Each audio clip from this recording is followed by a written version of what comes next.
So in this video, I want to talk to you about what is the average GPA for PhDs and professors. This is something I was curious about. So if you don't know me, I'm Professor Dave Maslach. I'm an Associate Professor of Innovation Strategy and Entrepreneurship, and I created this whole reciprocity project to give back as much as I possibly can. There are so many people that help me out that I want to pay the favor forward to help you out. All right, so what is the average GPA of PhDs and professors? I actually asked this in March of 2021 of the Reciprocity Community on YouTube. Go check that out. Actually, go subscribe to the YouTube channel if you want to be part of that. So only, and I asked only current PhD students or current PhDs and professors, please. So what was your undergraduate GPA?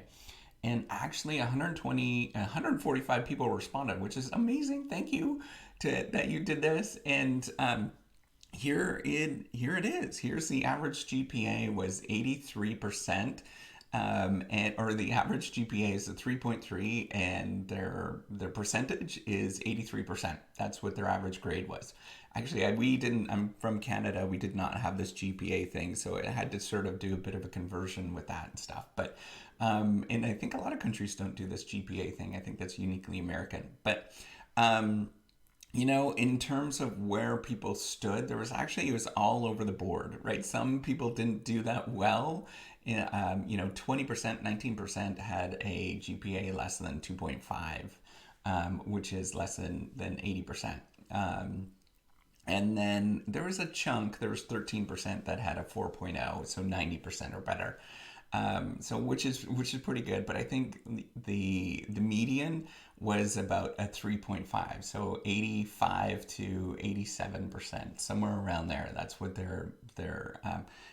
that's where most people stood, was somewhere in that range. So it's amazing that they're all over the board, and a GPA is not really predictive in what you actually do in terms of your PhD. Obviously, it's harder or easier to get in and to do more things, and maybe there's a selection problem that's going on here where the people that are really good are not paying attention to this channel. And I suspect there's probably some of that's going on.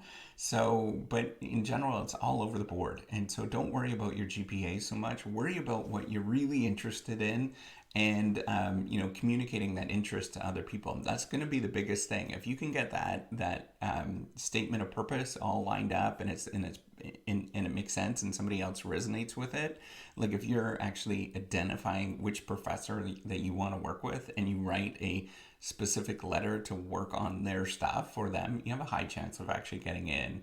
And if you have letters of recommendation that support that you have this desire to actually do this, you have a pretty good chance of getting in.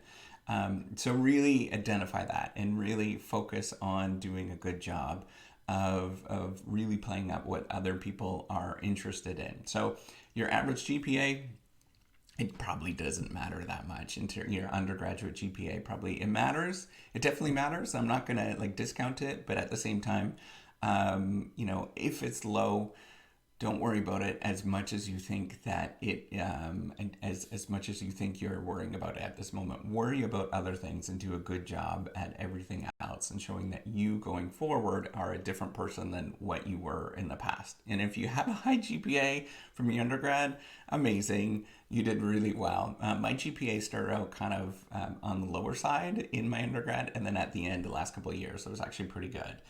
So it was at the higher side. So with that, give me a thumbs up to subscribe to the YouTube channel. Take care and have a wonderful day. Bye. Oh, one thing I forgot. In terms of your GPA, we do realize that programs are a lot different, and some of them are easier and some of them are harder. At least I realize that. And so if you have a GPA, lower GPA in a hard program, people are going to compensate for that. Anyways, see you later. Bye.